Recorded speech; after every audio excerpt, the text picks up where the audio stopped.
Sr. Presidente, companheiros, deputados, militantes, simpatizantes de comunicação social, compete-me moderar o painel de economia, que é um tema fácil de se falar, mas triste. Em Portugal é triste falar de economia. E basta recordar-vos que vivemos numa época difícil, e ainda mais difícil por estarmos a ser governados pelo socialismo, e importa recordar que é este governo o responsável por termos a taxa de inflação mais alta dos últimos 30 anos. Recordemos que a inflação em 2021 situou-se nos 1,3%. A previsão para este ano apontava, à data de maio, 8,1% e para dezembro deste ano, 8,8%, ou seja, quase 9%. É incomportável vivermos num país assim. Mas tomemos como exemplo o que se passa na Comissão de Economia, no Parlamento, da qual eu faço parte, em que se vê diariamente os socialistas, os deputados socialistas, a gozarem literalmente com a cara de quem quer trabalhar lá dentro. Reparem, um exemplo muito simples. Foi proposto ouvir em audição o ministro Pedro Nuno Santos, recusado pela maioria socialista. Porque supostamente já havia uma audição regimental, agendada para esta semana, e recusaram-se a ouvir fora do âmbito da audição regimental. São propostas que nós levamos, que são recusadas, tanto pelo Partido Socialista como pelo PSD. Note-se que há um partido que quer fazer a diferença, como disse o nosso Presidente, e somos constantemente bloqueados. Bloqueados por uma maioria que não tem o mínimo interesse em inverter este panorama económico que vivemos.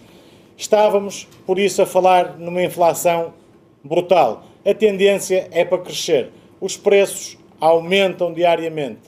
Os portugueses têm dificuldade em abastecer o depósito de gasolina. Têm dificuldade em comprar um cabaz de compras ao preço que está hoje. Portanto, há uma subida brutal dos preços e os salários não acompanham.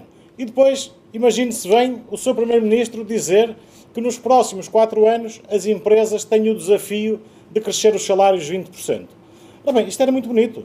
Era muito bonito se o Governo não tivesse a carga fiscal que tem sobre as empresas. Tomemos um exemplo muito simples para percebermos do que é que eu falo. Um salário bruto para um casal com 2 dependentes, um salário bruto nos 1.800 euros. O salário líquido são 1.400. O custo para as empresas, 2.400. Significa isto que, para eu levar para casa 1.400 euros, a minha empresa tem um custo de 2.400 e o Estado fica com 1.000. Portanto, como é que o Sr. Primeiro-Ministro vai explicar às empresas que temos que crescer 20% em 4 anos, portanto, uma média de 5% ao ano, com a carga fiscal que temos? É humanamente impossível, a não ser que ele queira destruir as empresas e fazer a vontade às bancadas da esquerda e nacionalizar isto tudo. Só se for essa a vontade do Sr. Primeiro-Ministro. Mas connosco, naturalmente, que terão uma forte oposição em relação a isto. Dar-vos nota também do seguinte: função pública. Quando o Primeiro-Ministro pede um aumento de 20% nos salários a 4 anos, aumentou a função pública este ano em 0,9%. 0,9%. E o último aumento que houve foi também num governo socialista, em 2009, e na altura foi de 2,9%. E há uma explicação para isto. Não foi o governo que entendeu ser benemérito e ver que os portugueses tinham necessidade de um aumento real dos seus salários. Foi em vésperas de eleições legislativas com José Sócrates, esse mesmo. 2,9%.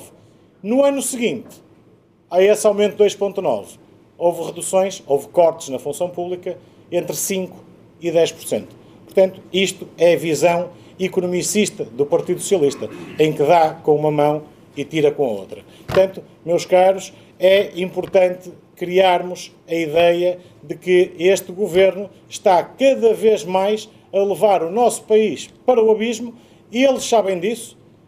A outra direita, fofinha, como o nosso Presidente diz, entrar no jogo deles, e nós somos cada vez mais a única voz da oposição daquele Parlamento. Somos a única oposição que aquele Parlamento tem. E custa-me muito ouvir o secretário-geral recém-eleito do PSD, depois disto tudo, destas trapalhadas todas e de alinharem no jogo socialista, vir dizer que quer vir buscar eleitorado ao Chega. Meus caros, ninguém vem buscar eleitorado ao Chega, porque os eleitores do Chega têm um propósito, tal como eu e tal como vocês. E eu não vou sair da política sem que o nosso Presidente seja Primeiro-Ministro deste país.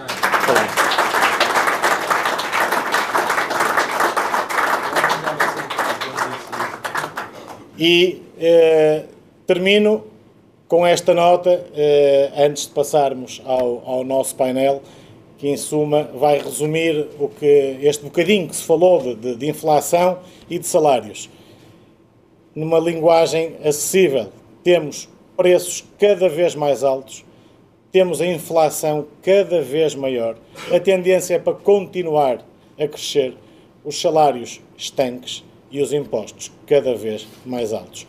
É impossível continuarmos a viver num país com esta governação socialista. Portanto, venham rapidamente os próximos 4 anos para que, em conjunto, consigamos o nosso objetivo e levar o nosso Presidente ao Governo de Portugal. Muito obrigado a todos.